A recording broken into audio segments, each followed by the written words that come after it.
بسم اللہ الرحمن الرحیم۔ السلام علیکم۔ اسکندریہ شہر کے اندر ایک بہت پرانا کاروباری بازار تھا۔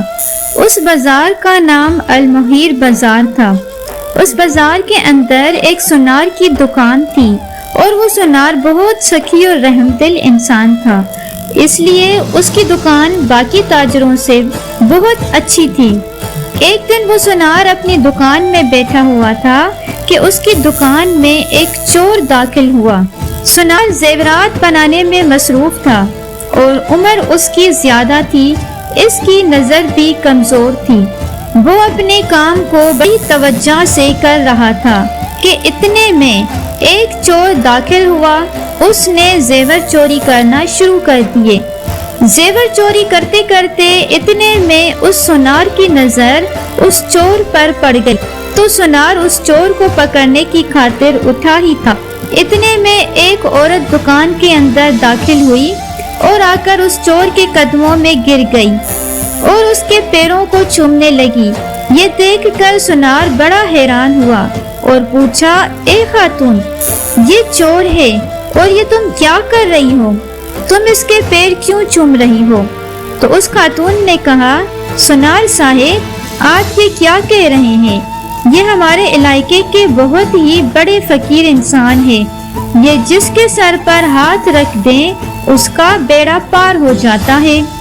یہ جس کے لیے دعا کر دیں اس کی دعا کبھی رد نہیں ہوتی۔ آپ کو شاید غلط فہمی ہوئی ہے، آپ اس کے بارے میں غلط سوچ رہے ہیں۔ سونار بھی بڑا کشمکش میں پڑ گیا کہ شاید یہ خاتون سچ کہہ رہی ہوگی۔ پھر اس خاتون نے کہا، جی آپ اس سونار کے سر پر ہاتھ رکھیں۔ اس چور نے سونار کے سر پر ہاتھ رکھا اور پھر اس خاتون نے کہا، بابا جی آپ اسے اپنا وہ برکت والا رومال دیں تاکہ یہ اپنے منہ پر پھیرے اور اس کے منہ پر نور آ جائے اور اس کے کاروبار میں برکت ہو جائے۔ اس چور نے اپنے جیب سے رومال نکالا اور سونار کو دیا اور کہا، تم اسے اپنے منہ پر پھیر دو تاکہ تمہارے چہرے پر نور آ جائے۔ سونار نے وہ رومال لیا اور منہ پر پھیرنے لگا۔ جیسے اس نے اپنے منہ پر رومال پھیرا تو وہ سونار وہیں پر بے ہوش ہو گیا۔ چور اور اس خاتون نے مل کر اس سونار کی دکان کو خالی کیا اور وہاں سے فرار ہو گئے۔ وقت گزرتا رہا لیکن ان چوروں اور مکاروں کا کچھ پتہ نہ چل سکا اور اس واقعے کو تقریباً 2 سال گزر چکے تھے۔ اس سونار نے بڑی مشکلوں سے دوبارہ اپنی دکان کو کھڑا کیا۔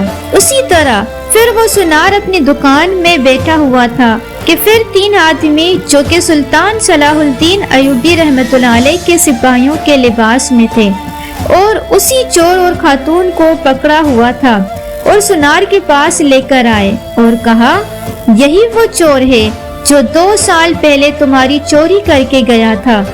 بتاؤ اس نے تمہیں کیسے بے وقوف بنایا تھا؟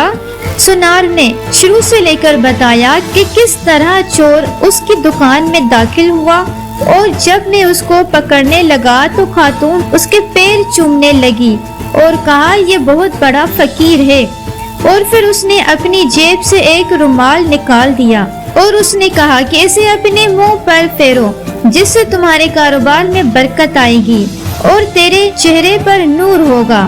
ان سپاہیوں میں سے ایک سپاہی نے اپنی جیب سے رومال نکالا اور کہا، بتاؤ کس طرح اس نے تمہیں رومال سنگھایا تھا؟ سونار نے پھر سے اس سپاہی سے رومال لیا اور ویسے کر کے دکھایا جیسے اس نے پہلے کیا تھا، اور پھر اس دفعہ اس نے جیسے ہی رومال اپنے منہ پر پھیرا تو پھر سونار بے ہوش ہو گیا اور انہوں نے دکان کا دروازہ اندر سے بند کر کے سارا مال اپنے تھیلوں میں ڈالا اور پھر غائب ہو گئے۔ جب اس سونار کو ہوش آیا تو اس کے پیروں تلے زمین نکل گئی، کیونکہ اب وہ دوسری بار بھی اپنی ساری زندگی کی جمع پونجی گنوا چکا تھا۔ وہ بڑا پریشان ہوا اور وقت کے ساتھ ساتھ اپنے اس نقصان کو بھول چکا تھا، اور پھر اس نے اپنی گھر کی ساری جمع پونجی اکٹھی کر کے اس کو بیچا اور دوبارہ اپنے کاروبار کو شروع کیا۔ وقت گزرنے لگا اور اب اس واقعے کو 6 ماہ گزر چکے تھے۔ ایک دن سنار اپنی دکان میں بیٹھا تھا، اتنے میں ایک بوڑھی عورت سنار کی دکان میں داخل ہوئی۔ گرمی کا دن تھا۔ اس بوڑھی عورت نے کہا، سنار صاحب، میں نے اپنی بیٹی کے لیے زیورات بنانے ہیں، کیا تم مجھے وہ زیورات بنا کر دے سکتے ہو؟ اس سنار نے کہا، جی ہاں اما جی، میں بنا کر دے سکتا ہوں۔ تو اس نے کہا، کتنے پیسے لوگے؟ سنار حساب لگانے بیٹھا تو اتنے میں اس بوڑھی عورت کا سانس پھولنے لگا اور اس کا سانس اتنا پھولا کہ وہ وہیں پر بے ہوش ہو گئی۔ سنار نے باہر آواز لگائی کہ جاؤ حکیم صاحب کو بلا کر لاؤ، ایک عورت بے ہوش ہو گئی ہے۔ تو اتنے میں ایک نوجوان لڑکا دروازے پر آیا اور کہا، حضور کیا ہوا؟ تو سنار نے کہا، یہ بوڑھی عورت شاید سانس کے پھولنے کی وجہ سے بے ہوش ہو گئی ہے، جاؤ کسی طبیب کو بلا کر لاؤ۔ وہ نوجوان گیا اور اپنے ساتھ ایک طبیب اور اس کے ساتھی کو بلا کر لایا۔ سنار بہت پریشان ہو گیا تھا کیونکہ اس کو خود بھی یہی بیماری تھی اور کبھی کبھی اس کا سانس پھول جاتا تھا۔ بہت سارے طبیبوں سے علاج کروانے کے بعد بھی وہ صحت یاب نہ ہو سکا تھا، بس زندگی کے دن گزار رہا تھا۔ تھوڑی دیر گزری کہ وہ طبیب آ گیا اور اس نے اپنے تھیلے سے ایک جڑی بوٹی نکالی اور اس بوڑھی اماں کو سونگا دی تو چند لمحوں میں وہ بوڑھی اماں ہوش میں آ گئی اور اس طرح ہو گئی جیسے اس کو سانس کی بیماری ہے ہی نہیں۔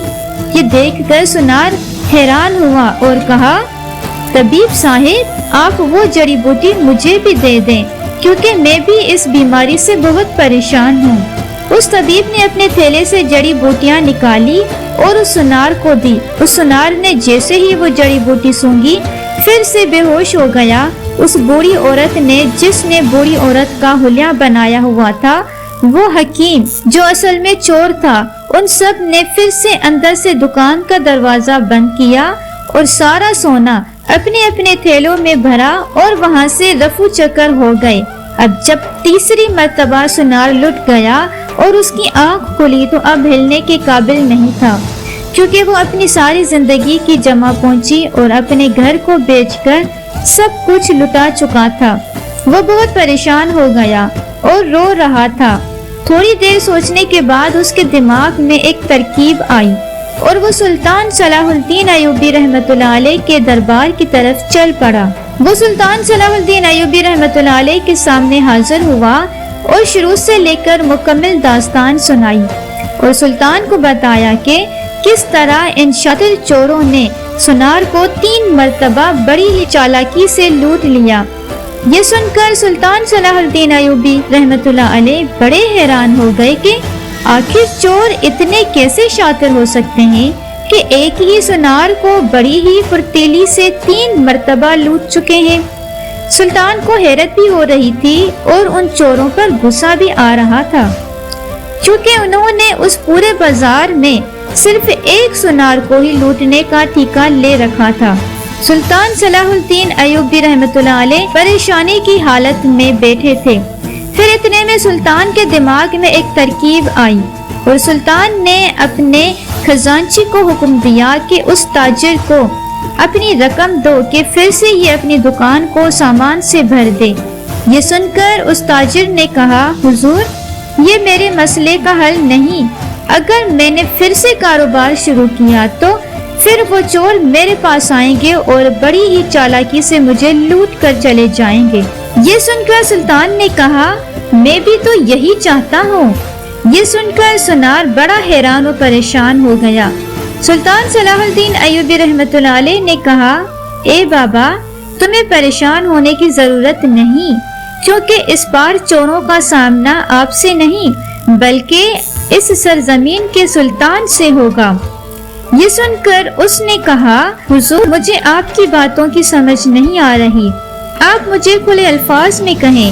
تو سلطان صلاح الدین ایوبی رحمۃ اللہ علیہ نے کہا، بابا جان، اس دفعہ آپ کی دکان میں ایک تاجر کا بیس بدل کر بیٹھوں گا اور مجھے شک نہیں بلکہ یقین ہے کہ وہ مجھے آپ کا بیٹا سمجھ کر کسی نئی ترکیب سے بیوقوف بنا کر دکان لوٹنے کی کوشش کریں گے، لیکن میں انہیں ایسے جال میں پھنساؤں گا کہ ان سارے برے کاموں کا ان کو حساب دینا پڑے گا۔ یہ سن کر اس بزرگ نے کہا، حضور اس سے آپ کی جان کو بھی خطرہ ہو سکتا ہے۔ تو سلطان نے کہا، اے بزرگ سونار، جب تک میرے دن لکھے ہیں مجھے موت نہیں آ سکتی۔ وہ سونار خزانچی سے سونے کے سکے لے کر چل پڑا اور چند دن بعد آ کر سلطان صلاح الدین ایوبی رحمۃ اللہ علیہ کو خبر دی، حضور میں نے اپنی دکان کو پھر سے اب سامان سے بھر دیا ہے، لہٰذا کل سے اس دکان کے دوبارہ کھولنے کا سوچ رہا ہوں۔ سلطان صلاح الدین ایوبی رحمۃ اللہ علیہ نے کہا، میں تاجر کے بیس میں تمہاری دکان میں پہنچ جاؤں گا اور مجھے یقین ہے کہ وہ چور ہمارے پاس ضرور پہنچیں گے۔ سلطان صلاح الدین ایوبی رحمۃ اللہ علیہ ایک ماہر تاجر کی طرح دکان کو چلانے لگے۔ وقت گزرنے لگا اور سونار کی جگہ سلطان کو دیکھ کر اور سلطان کی عقل مندی کو دیکھ کر بہت سارے گاہک آپ کی دکان کی طرف آنے لگے۔ جب یہ خبر ان چوروں تک پہنچی تو وہ بھی ایک نئی ترکیب کے ساتھ سونار کو لوٹنے کے لیے پہنچ گئے۔ جیسے ان چوروں نے دیکھا کہ اب دوپہر کا وقت ہے اور دکان میں ہجوم ختم ہو گیا ہے، تو ان چوروں میں سے ایک وہی خاتون اور وہی بڑا چور سلطان صلاح الدین ایوبی کی دکان میں حاضر ہوئے اور کہا، حضور میں اپنی بیوی کے ساتھ راستے میں آ رہا تھا اور راستے میں ہم پر ڈاکوؤں نے حملہ کر دیا، جس کی وجہ سے میری بیوی ہو گئی اور زخمی ہونے کی وجہ سے اس کے زیورات پر سارا خون لگ گیا اور خون میں موجود تیزابیت کی وجہ سے اس کے زیورات کا رنگ خراب ہو گیا اور زیورات میں سے خون کی بو آتی ہے۔ حضور آپ اس زیورات پر مزید سونے کا پانی چڑھا دیں اور اس کی ہمیں رقم بتا دیں تاکہ ہم ادا کر دیں۔ سلطان صلاح الدین ایوبی رحمۃ اللہ علیہ نے ان زیورات کو دیکھا تو وہ بالکل صحیح تھے۔ سلطان کہا، یہ زیورات تو مجھے بالکل صحیح نظر آ رہے ہیں۔ تو ان میں سے ایک چور نے کہا، سونار جی آپ ان زیورات کو سونگھ کر دیکھ لیں کہ اس میں ابھی تک بھی انسانی خون کی بو آتی ہے۔ جیسے ہی سلطان نے اس کی بات سنی تو سلطان سمجھ چکا تھا کہ یہ پھر سے ان کی چال ہے اور یہ زیورات کے ذریعے مجھے نشیلی چیز سونگا کر بے ہوش کرنا چاہتے ہیں تاکہ ہمیں دوبارہ لوٹ سکیں، اور یہ اس بار ایک نئی ترکیب کے ساتھ آئے ہیں تاکہ وہ سونار کو یعنی مجھے بے وقوف بنا سکیں۔ سلطان صلاح الدین ایوبی رحمۃ اللہ علیہ نے اپنی ناک سے وہ زیورات لگائے اور سانس روک کر رکھی اور بے ہوش ہونے کا ایوبی رحمۃ اللہ علیہ کو دیکھا کہ آپ بے ہوش ہو چکے ہیں، تو انہوں نے اپنے اپنے تھیلے نکالے اور دوبارہ سے سارا سامان سمیٹنے لگے۔ جب وہ سارا سامان سمیٹ کر دکان سے بھاگنے لگے تو سامنے دیکھتے ہیں کہ سلطان صلاح الدین ایوبی رحمۃ اللہ علیہ چھلانگ لگا کر ان کے سامنے کھڑے ہو جاتے ہیں۔ جب انہوں نے سلطان کو ہاتھ میں تلوار کے ساتھ دیکھا تو خوف کی وجہ سے تھیلے ہاتھ سے گر گئے۔ پھر سلطان صلاح الدین ایوبی رحمۃ اللہ علیہ نے کہا، تم لوگوں نے اس غریب کو بہت دفعہ لوٹ لیا، سب چوریوں کا اب حساب دینا پڑے گا۔ سلطان صلاح الدین ایوبی رحمۃ اللہ علیہ نے ان دونوں کو پکڑا اور اپنی عدالت میں لے گئے، اور سلطان صلاح الدین ایوبی رحمۃ اللہ علیہ نے ان سے وہ تینوں چوریاں منوائیں، اور اس کے بعد انہوں نے وہ جہاں بھی سونا چھپایا ہوا تھا اور سونا سلطان صلاح الدین ایوبی رحمۃ اللہ علیہ نے نکلوا کر اس سونار کو دے دیا۔ جب سلطان نے ان چوروں سے ان کی واردات کے طریقے اور یہ پوچھا کہ تم لوگوں نے اب تک کتنے دکانداروں کو لوٹا ہے، تو ان چوروں نے بتایا کہ ہم نے 3 سالوں میں تقریباً 4000 دکانداروں کو لوٹا ہے، اور اس کے بعد ان کو سخت سے سخت سزا سنا دی، اور اس کے بعد وہ تمام بازار والے بڑے خوشحال ہو گئے، کیونکہ اس لالچی گینگ نے تمام بازار والوں کو بہت پریشان کر رکھا تھا، کیونکہ وہ بڑے ہی عجیب و غریب طریقے سے آتے اور لوگوں کو لوٹ کر چلے جاتے اور ان کو صرف سلطان صلاح الدین ایوبی رحمۃ اللہ علیہ نے اپنی عقل مندی کی وجہ سے پکڑا۔